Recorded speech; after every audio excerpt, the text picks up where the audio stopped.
एक बार फिर से आपके अपने द इंडियन क्लासेस में आपका स्वागत है।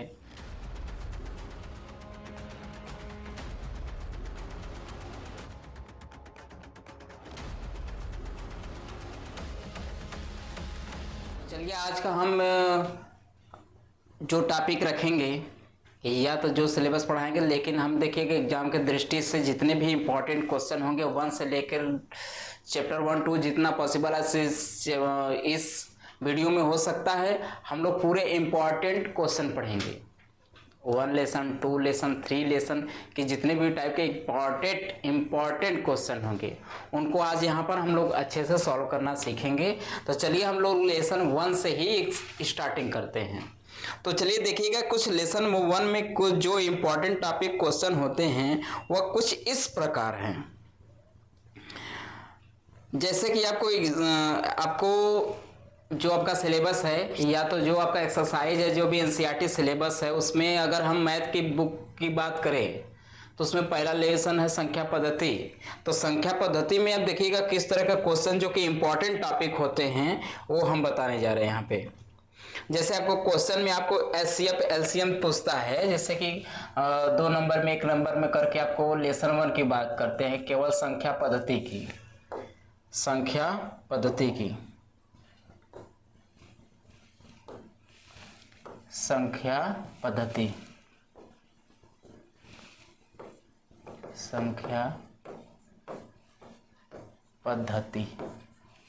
ठीक। या तो संख्या पद्धति से ना होकर वास्तविक संख्या या रियल नंबर कर सकते हैं। वास्तविक संख्याएं ये आपका पहले लेसन का मैथ में जो क्लास 10 मैथ है उसका जो पहला लेसन है वो है वास्तविक संख्याएं पे आधारित। इसमें कुछ इस तरह के क्वेश्चन पूछते हैं, जैसे कहता है न्यूक्लिड विभाजन एल्गोरिथम के प्रयोग से एचसीएफ ज्ञात करिए। आपको जो पहला होता है एल्गोरिथम के जो विभाजन न्यूक्लिड प्रमेय है उससे आपको क्वेश्चन दे देता है। जैसे आपको देगा कि 135 अब काम आकर के दे देगा 225 यानी 225। इन दोनों को पूछेगा कि किस तरीके से आपको पूछेगा, कहेगा इसका एल्गोरिथम यूक्लिड विभाजन एल्गोरिथम के प्रयोग से इसका आप एचसीएफ निकालिए। एचसीएफ का मतलब होता है हायर कॉमन फैक्टर। तो इसको सबसे पहले हमारा जो एल्गोरिथम मेथड है वो जानना चाहते हैं हम लोग। जैसे कि कोई संख्या है उसको PQR में ऐड कर तोड़कर उसको किस रिमाइंडर, या तो सीधा डिवीजन मेथड आप देखे हैं, डिवीजन मेथड सेम रूल वही होता है कि जैसे कि मान लीजिए यहाँ पर कोई नंबर हो, यहाँ पर कोई नंबर हो, यहाँ और यहाँ पर कोई आपका रिमाइंडर बच जाए, ठीक, और यहाँ पर कोई वो हो जाए, ठीक है। तो इस तरह के क्वेश्चन आपको, तो वही चीज होता है यहाँ पर। तो क्या करते हैं कि इन दोनों को मल्टीप्लाई करने पे, यहाँ जो नंबर होता है वहाँ नंबर जो होता है, इन दोनों को मल्टीप्लाई करके यहाँ जो रिमाइंडर होता है उसको ऐड करने पर ये बीच वाला नंबर आना चाहिए। तो वही चीज यहाँ पर है, ये जो बीच वाला नंबर यहाँ है उसको हमने इन दोनों को मल्टीप्लाई करके और ये जो रिमाइंडर है उस रिमाइंडर को हम यहाँ क्या किए हैं, ऐड किए हैं। वही आपका है एल्गोरिथम डिवीजन मेथड। तो वही चीज हम यहाँ पर करेंगे। तो हमेशा क्या करते हैं, जो बड़ी वैल्यू होती है पहले उसको तोड़ते हैं। जैसे इसमें दोनों में बड़ा कौन है उसके हिसाब से चलेंगे बड़ा में। तो बड़ा आपका क्या है 225, यानी इसको ऐसे तोड़िए कि मतलब कि 2 टर्म तोड़िए और रिमाइंडर जोड़िए। तो क्या हो सकता है, यानी अब अगर हम इसको तोड़ना चाहें तो 135 × 1 अब प्लस में रिमाइंडर क्या कर दे, जोड़ दें, यानी अब देखिएगा 135 का गुणा अगर 1 में करेंगे तो 135 से कम 135 हो गया, लेकिन रिमाइंडर बचा क्या है, तो रिमाइंडर बचने के लिए क्या करेंगे, 225 में से हम माइनस कर देंगे 135, तो हमें पता चल जाएगा कि रिमाइंडर क्या बचेगा। 12 में से 3 गया 9, एक में कैरी दे दिया है तो 90, यानी यहाँ जो हमारा जो बचेगा कितना हो जाएगा जी, 90। ठीक, तो जो बचता है फिर यहाँ जो नंबर भी आता है, यहाँ जो भी नंबर आएगा यहाँ वाला, फिर उसको तोड़ेंगे। यानी अब 135 को ऐसे तोड़िए, फिर दो नंबरों को मल्टीप्लाई करिए और कुछ हेड करिए कि वो आ जाए। तो यानी हम देख रहे हैं कि 90 एकम 90, और इसमें प्लस क्या कर देंगे, तो 9 4 13, यानी 45 जोड़ देंगे तो हमारे इसके इक्वल हो जाएगा। तो 90 एकम 90 और 45 हो गया। ठीक, 45। और ये क्रिया तब तक करते रहेंगे जब तक हमारा ये रिमाइंडर क्या हो जाए, 0 ना हो जाए। ये कब तक क्रिया चलेगी, जब तक हमारा रिमाइंडर 0 ना हो। चलिए, तो रिमाइंडर 0 ना हो उसके लिए फिर हम यहाँ जो नंबर रहेगा फिर उसको हम तोड़ेंगे 90। अब हम जानते हैं 45 इंटू में 2, अब प्लस रिमाइंडर क्या बचेगा यहाँ, 0। ठीक, 45 को 2 बार मल्टीप्लाई करेंगे तो 90 होगा, और इसको जब हम रिमाइंडर देखेंगे तो कितना होगा, रिमाइंडर बचेगा ही नहीं। तो रिमाइंडर कितना हो गया, 0। तो जब रिमाइंडर हमारा, जब जिस स्थान पर जब हमारा रिमाइंडर क्या हो जाए, 0 हो, तो वहां पर हम वो बड़ी वैल्यू देखते हैं कि इसमें जो बड़ी वैल्यू हमारी है वही हमारा क्या हो जाएगा, HCF। तो हमारा यहाँ पर HCF कितना हो जाएगा जी, 45। ठीक है, इस तरह को आपको क्वेश्चन करने को 1 नंबर मिलेगा। ये अक्सर 1 या 2 नंबर में आते हैं, अक्सर 1 नंबर में आते हैं इस तरह के क्वेश्चन। चलिए ठीक है, अगला इसी में देख लेते हैं। अगर दूसरे क्वेश्चन की बात करें तो इसमें आपको दूसरा क्वेश्चन इसी का है, कुछ इस टाइप का करा कि 196 और कितना है जी, 38220, ये नंबर आपको दिया गया है। इस नंबर में फिर हम वही बड़ी वैल्यू के देखेंगे। ठीक, ये बड़ी वैल्यू को देखेंगे, हमेशा बड़ी वैल्यू को ही तोड़ते हैं, 220। अब देखिएगा इसमें क्या करेंगे, 196 गुणे 195 करेंगे, 196 गुणे 195। ठीक, और उसमें रिमाइंडर आपका 0 हो जाएगा। यानी बस ये देखिएगा एक ही नंबर पे टूट जाएगा। अगर हम 38,220 को अगर 2 टर्म में तोड़े तो 196 गुणे 195 करेंगे तो हमारा आ जाएगा कितना, 38,220। अब यहीं पर हमारा रिमाइंडर 0 हो गया, यानी एक ही स्टेप में ये हमारा क्या हो गया, हल हो गया। जब एक स्टेप में हल हो गया तो इसमें जब रिमाइंडर हमारा 0 हो गया तो हम क्या देखेंगे, इसमें अपनी जो बड़ी वाली वैल्यू होगी वही उसका क्या हो जाएगा, HCF। तो इसमें इसका HCF कितना हो गया, 196। ठीक, यहाँ तक हुआ आपका। इस तरह के आपको क्वेश्चन इसमें बनेंगे, आप इस तरह के क्वेश्चनों को आप रिवाइज कर लीजिएगा। फिर हम लोग अगले क्वेश्चन पे चलते हैं, कुछ अलग तरीके का क्वेश्चन जो कि प्रश्नावली 1.2 में देखने को मिलेगा। ठीक, तो प्रश्नावली 1.2 इसी का 1.2 में देखते हैं, जो कि इम्पोर्टेंट परीक्षा की दृष्टि से जो भी एग्जाम्पल या जो भी आपका क्वेश्चन या न्यूमेरिकल जो भी आपका इम्पोर्टेंट टॉपिक होगा हम वहाँ पर इसको करा रहे हैं। ठीक है, एग्जाम के दृष्टि से हमारा जो एग्जाम है 2026 में इस हाई स्कूल बेसिस पे मैथ का, तो उसके बेसिस पे केवल हम इम्पोर्टेंट टॉपिक करा रहे हैं। देखिएगा, हमारा काम है एक मार्ग दिखाना और उस पर चलना काम आपका है। इसका मतलब अगर हम क्वेश्चन सॉल्व करा रहे हैं तो आप एक क्वेश्चन हम किए हैं उस तरह, तो आप 2-3 क्वेश्चन जितने भी हैं उसमें आप सॉल्व करिए। तो इस तरह क्वेश्चन आप सॉल्व करते रहेंगे तो आपके दिमाग में पूरी स्थिरता आ जाएगी हर क्वेश्चन के बारे में, ना कि एक बार आप बैठ के भैया कॉपी पेन वीडियो की तरह देख लिए तो उससे कुछ होने वाला नहीं है। हम बार बार बताएंगे, आप बार बार भूलेंगे। तो जब भी पढ़ने बैठिए तो कॉपी पेन बुक अपना लेके साथ साथ क्वेश्चन हल करने की भी कोशिश किया करिए। ठीक है, तो चलिए हम लोग अपने क्वेश्चन पे चलते हैं। अब इसमें कह रहा है कि निम्नलिखित संख्याओं को अभाज्य गुणनखंड के रूप में व्यक्त कीजिए। आपका 140 है, इसको अभाज्य गुणनखंड के रूप में विभाजित करना है। तो इसका अभाज्य गुणनखंड करने के लिए सबसे पहले हमारा काम क्या रहेगा जी, इसका फैक्टर करना है। एलसीएम सबको जानते हैं, तो यानी 2 से काटें तो 2 7 14 0, यानी 2 से काटेंगे तो हो जाएगा 35। फिर तो 2 से जाएगा नहीं, 3 से जाएगा, ठीक, 3 से नहीं जाएगा तो 5 से जाएगा, 5 7 35।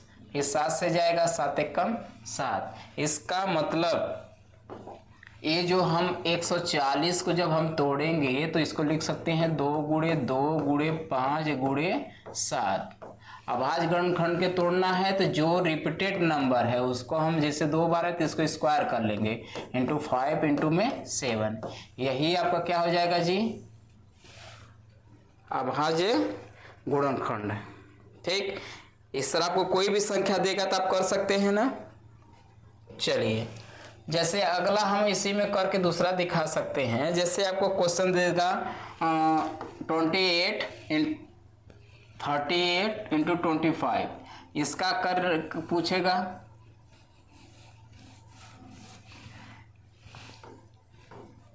इसका अभाज्य गुणनखंड, तो इसको सबसे पहला मेरा काम रहेगा इसको तोड़ना फैक्टर में।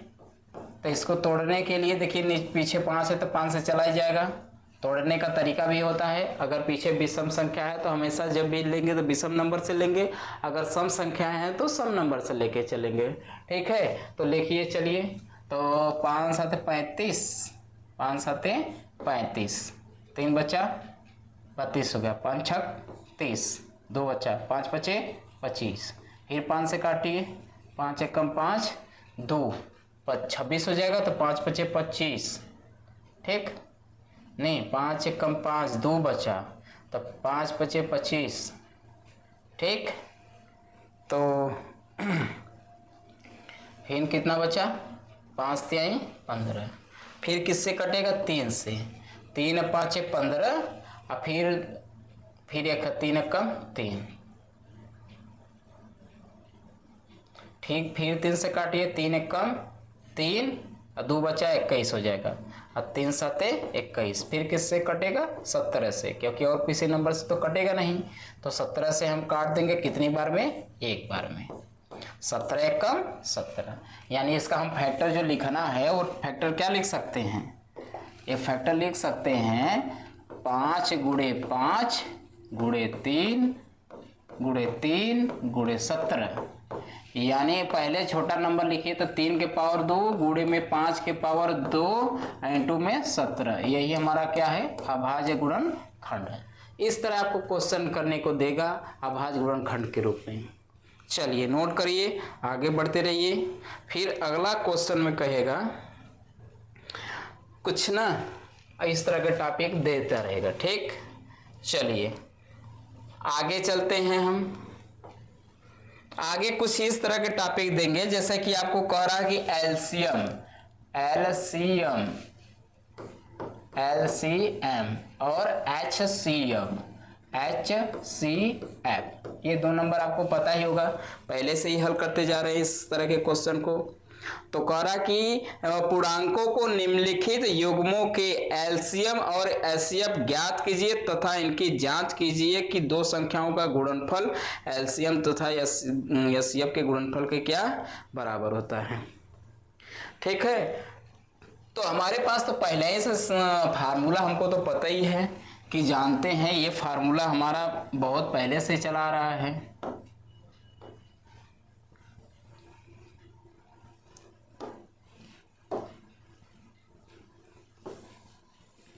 ये हमारा फार्मूला बहुत पहले से चला रहा है।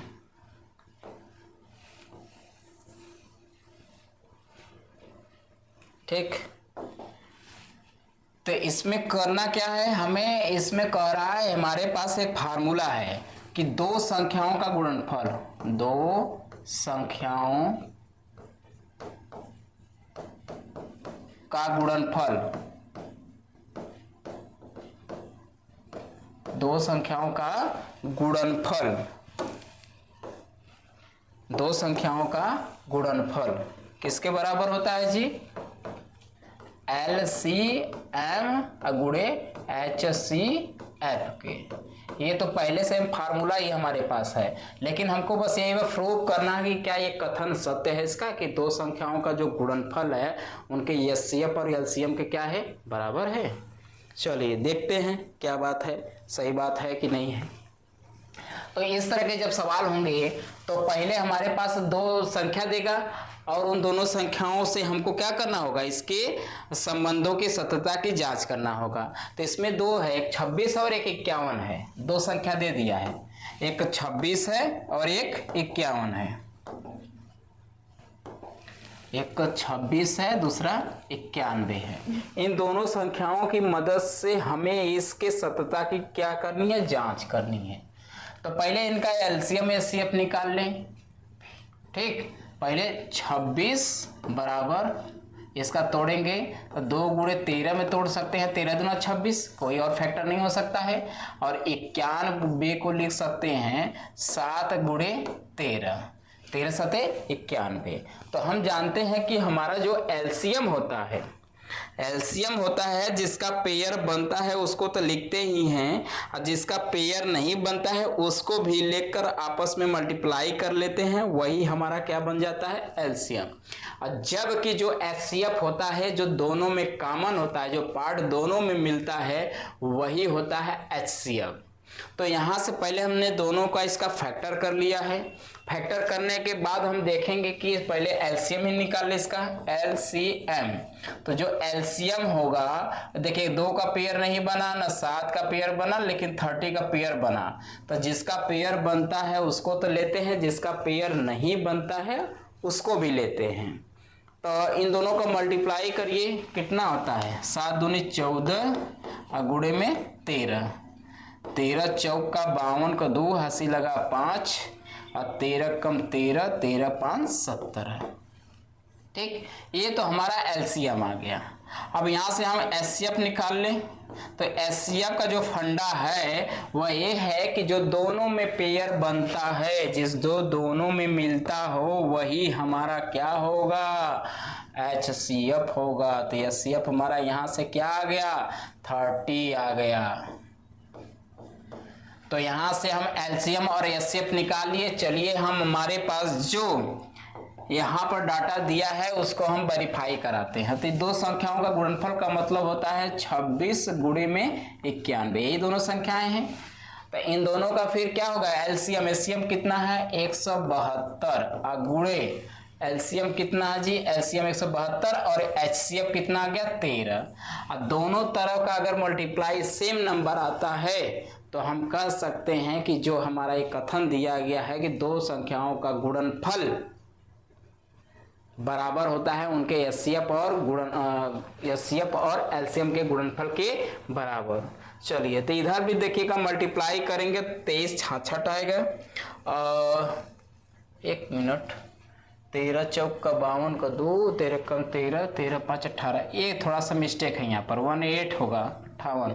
ठीक, तो यहाँ पर लिख लीजिएगा। ठीक, 8 कर लीजिए, यहाँ पर 82 होगा। अगर हम इन दोनों का मल्टीप्लाई करते हैं तो इनका जो मल्टीप्लाई आता है वो आएगा 23 66। अब मल्टीप्लाई करके देख लीजिएगा, इधर भी आएगा 23 66। इसका मतलब हमारा ये कथन क्या है? सत्य है। एक प्रकार का ये क्या बन गया? जब कथन सत्य हो गया तो हम एक प्रकार का इसको हम फार्मूला बना सकते हैं।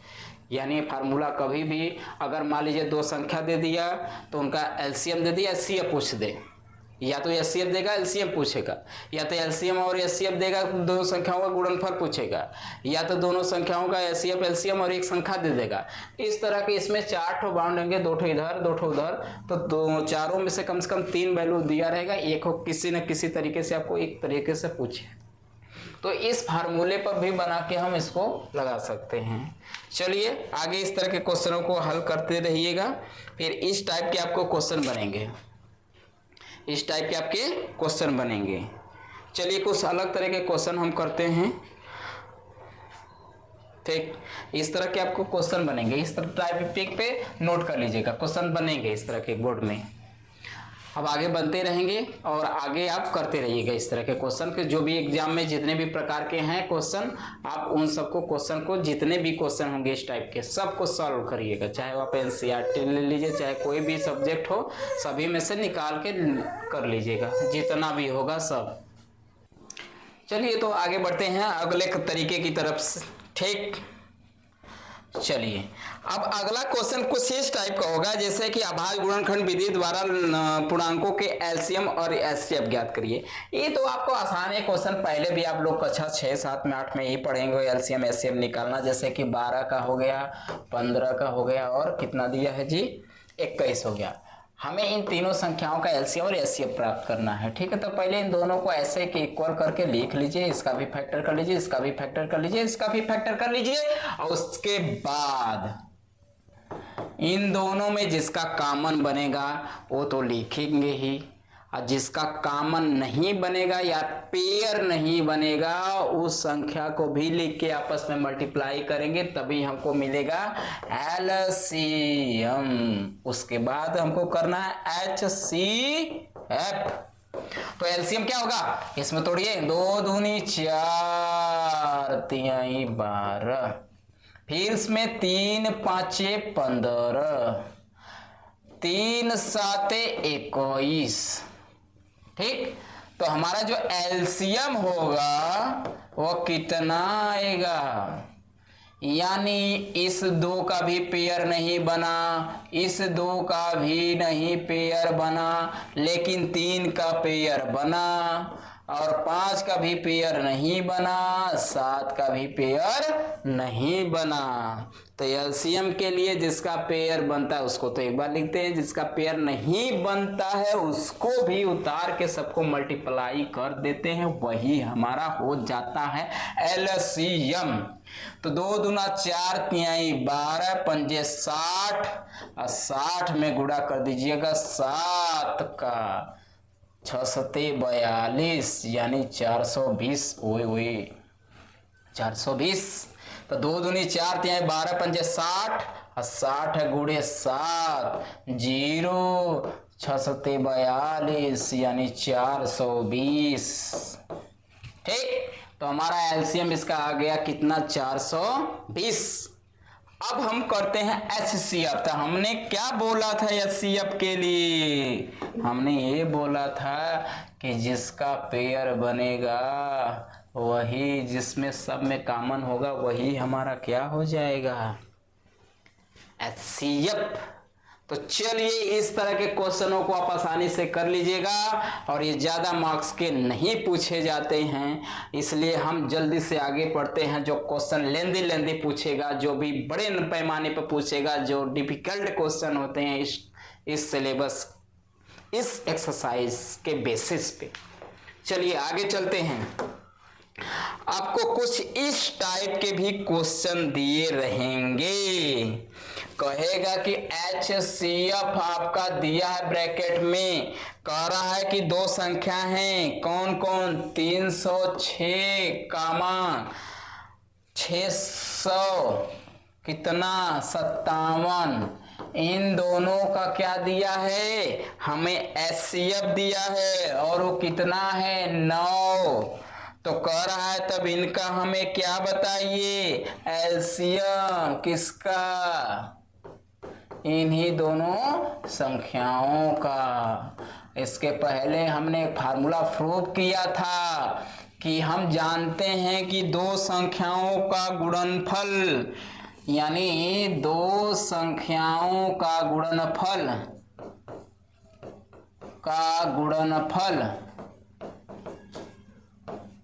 बराबर होता है एलसीएम गुणे एचसीएफ के।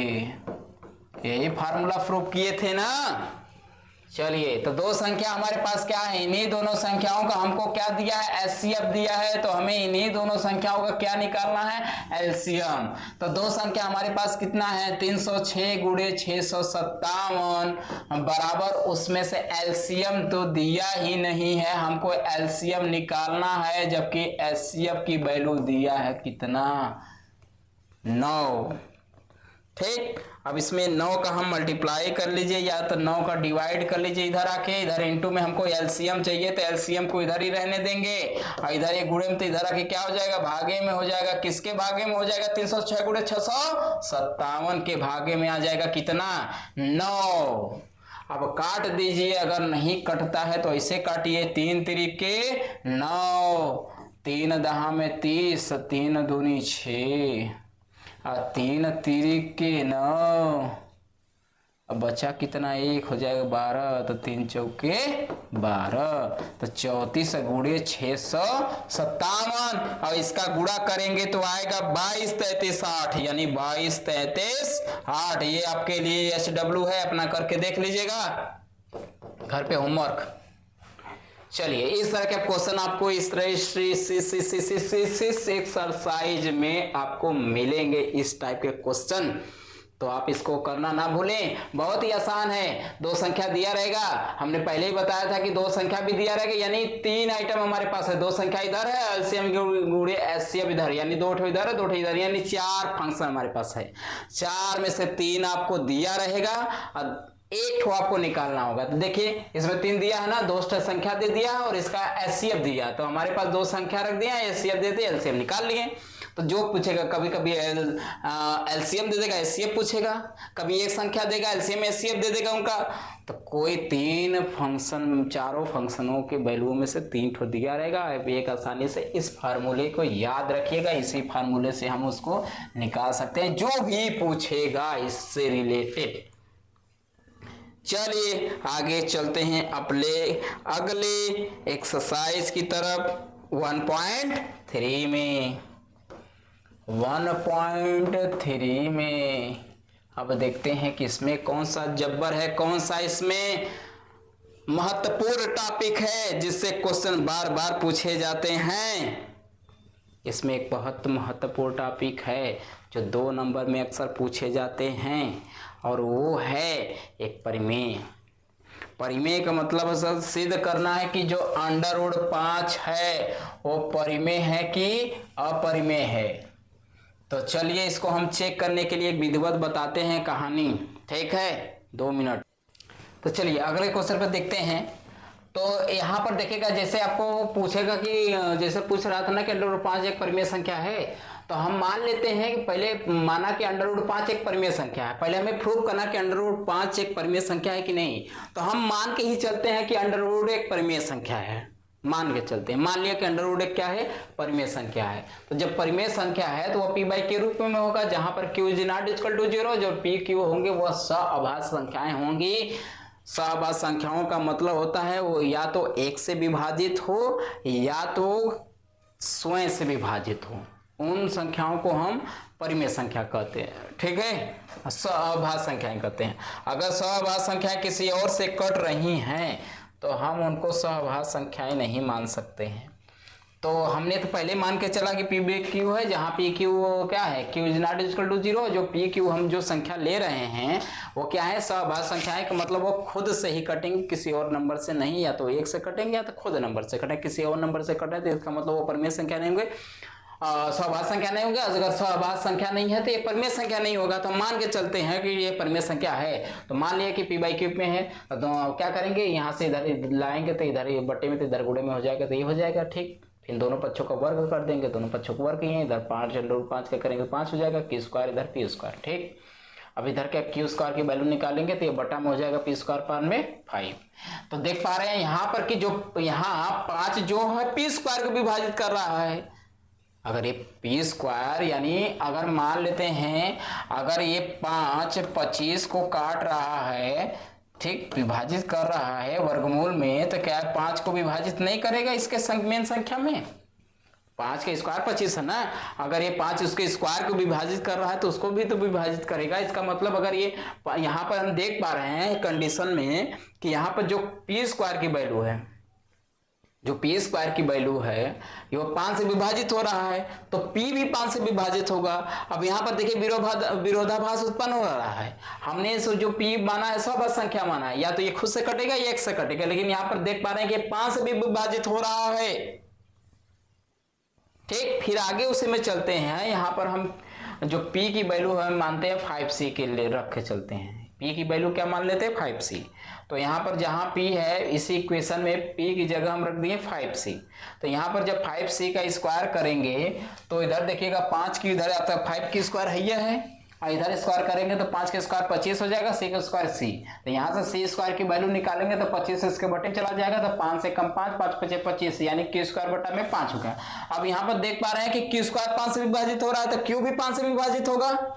इसका मतलब हम मान के चले थे कि ये जो √5 है वो p बाई क्यू के रूप में है, और जहां पर ये पी क्यू है वह सभाज्य संख्या है, यानी जो पी और क्यू है स्वयं से कटना चाहिए, लेकिन यहां पर देख रहे हैं कि ये 5 से भी विभाजित हो रहा है, पी भी 5 से भाग और क्यू भी 5 से विभाजित हो रहा है। इसका मतलब ये दोनों संख्याएं एक अन्य संख्या से विभाजित होने लगे। इसका मतलब हम मान के चले थे कि पी क्यू सभाज्य संख्या है, इसका मतलब ये विरोध कर रहा है, इसका मतलब ये सभाज्य संख्या नहीं है। जब ये सभाज्य संख्या नहीं है तो ये परिमेय होने का विरोध कर रहा है। जब ये परिमेय होने का विरोध कर रहा है तो ये क्या संख्या हो जाएगी, अपरिमेय हो जाएंगी। इस तरह आप किसी भी संख्याओं को परिमेय अपरिमेय के रूप में इस तरह थ्योरेटिकल प्रूफ कर सकते हैं।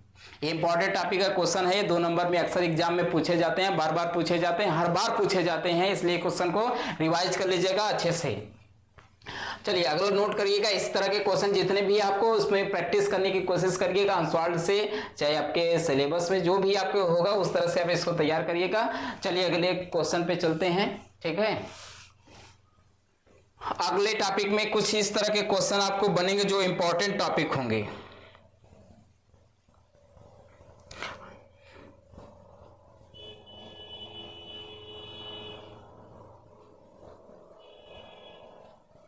वन 1.4 में चलते हैं। अब इसमें जो इंपॉर्टेंट टॉपिक क्वेश्चन है उसको हम करा दे रहे हैं, ठीक है। अब इसमें आपको क्वेश्चन कर रहा है कि बिना लंबी विभाजन प्रक्रिया किए निम्नलिखित परिमेय संख्याओं को दशमलव प्रसार शांत या अशांत आवर्ती हैं। शांत आवर्ती और अशांत आवर्ती का होने का मतलब ये होता है, शांत आवर्ती का मतलब जिसका भाग पूर्ण रूप से चला जाए, रिमाइंडर ना बचे, उसको हम कहते हैं शांत आवर्ती।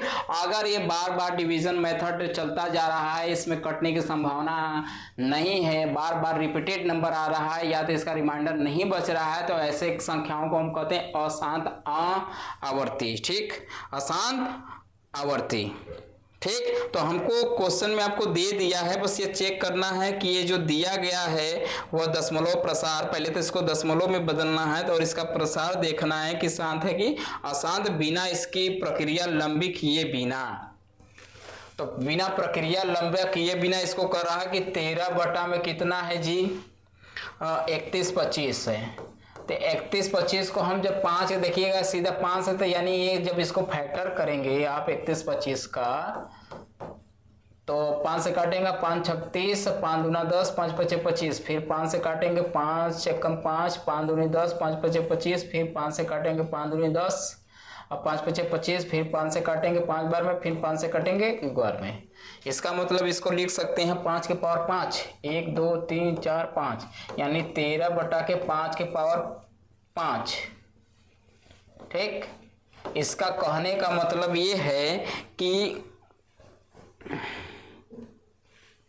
अगर कोई संख्या 5 के पावर 5 है और इसे 2m और पावर 2n के रूप में अगर व्यक्त किया जा सकता है तो यह एक शांत दशमलव प्रसार है।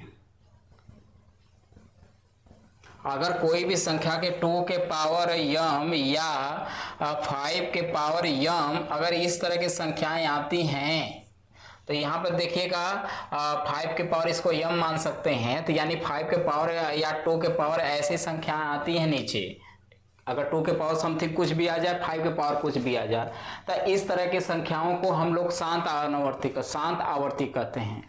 यानी इस तरह की संख्याओं में अगर हम भाग करेंगे, यानी हम 31-25 में अगर हम भाग करेंगे अच्छे से पूर्ण रूप से, तो इस बार भाग पूरी का पूरी चला जाएगा, यानी इसमें जो रिमाइंडर और शेषफल बचने की प्रक्रिया है वह ना के बराबर होगी, ठीक है। तो इस तरह के क्वेश्चनों को रूप में जो व्यक्त किया जाएगा वह शांत दशमलव प्रसार होगा या शांत आवर्ती कहेंगे इसको। किस रूप में, 2 पावर n और 5 पावर n की, यानी 5 के पावर में भी कुछ हो जाए, 2 के पावर में n हो जाए। जैसे एक दूसरा भी ले लेते हैं। आपका क्वेश्चन अलग प्रकार का हम देखते हैं। 17 है अपन 8 है, इसको यानी 17 के 2 के पावर लिख सकते हैं 3, 2 दूना 4 दूना 8, यानी ये 2 के पावर भी n आ गया, यानी 2 के पावर n या 5 के पावर m, यानी ये भी संख्या क्या है 2 के पावर m, ये 5 या पावर के n रूप में लिखा जा सकता है। तो जब इस तरह के इस प्रकार के फंक्शन को इस टाइप में लिखा जा सकता है तो इसको हम क्या कह सकते हैं कि ये क्या है, प्रसार शांत है, शांत दशमलव प्रसार है। हम बिना लंबी प्रक्रिया किए बिना बता रहे हैं, हमें इसमें 1 नंबर में पूछेगा ये बिना लंबी प्रक्रिया किए भी ये बताना है। तो हम ऐसा ध्यान रखिएगा, अगर 2 के पावर n यानी 5 के पावर m इस तरह का अगर नीचे की वैल्यू आती है तो शांत दशमलव प्रसार के रूप में व्यक्त करेगा। ठीक है, अलग से हम देखते हैं। तो अब एक ऐसे बताते हैं जिसमें इस प्रक्रिया नहीं हो पा रही है। इसका मतलब एक और देखिएगा, यहाँ पर आपको क्वेश्चन दिया है 64 बटा के कितना है जी 455 है। तो जब 64 बटा के 455 है तो इसको जब हम तोड़ेंगे तो ये 5, 7 और 13 में टूटेगा। आप तोड़ के आराम से फैक्टर देख सकते हैं, 5, 7 और 13 के रूप में फैक्टर टूटेगा। और यह 2 के पावर m इंटू 5 के पावर n के रूप का नहीं है। इसमें आपको एक ऑड नंबर दोनों दे दिया है, इसका मतलब ये क्या है, ये इस रूप का नहीं है। तो जब इस रूप का नहीं है तो किस रूप का होगा, ये विपरीत रूप का होगा, यानी ये अशांत अवधि, यानी ये दशमलव जो प्रसार होगा वह अशांत होगा, यानी ये इसका रिमाइंडर बचता रहेगा या रिपीटेड नंबर होते रहेंगे, जीवन आता रहेगा, इसका कोई हले नहीं होगा। तो इसी को हम लोग क्या कहते हैं, अशांत दशमलव प्रसार या अशांत आवर्ती होता है ये। तो ये बिना लंबी प्रक्रिया किए बिना हमने इसको हल कर लिया, और इस तरह की आपको बिना लंबी प्रक्रिया किए करके बस चेक करके आपको बता देना है। ये विकल्प में भी 1 नंबर पे भी पूछे जा सकते हैं, आपको विकल्प में भी ऐसा दे देगा तो पूछ देगा ये इसी तरह के, तो आप आसानी से इसको लगा लीजिएगा और लंबी प्रक्रिया नहीं करना है। चलिए अगले क्वेश्चन पे, अगला क्वेश्चन आपका है, कुछ हट के चलते हैं और अगले प्रक्रिया में चलते हैं।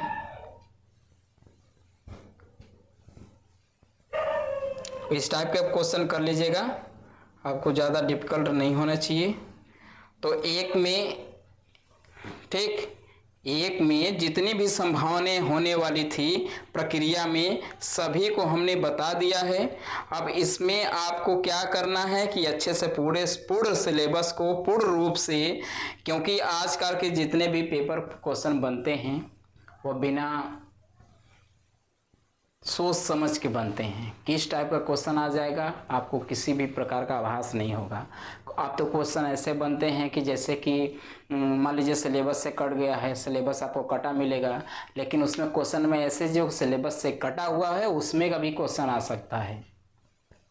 और सरकार में बकलोल बैठे हैं, इसलिए अपनी जिम्मेदारी से पढ़ें, अपना तैयार पूर्ण रखें और अच्छे से तैयारी करिए। अगले वीडियो में फिर से मिलेंगे एक नए लेक्चर के साथ, तब तक के सभी लोगों के लिए जय हिंद।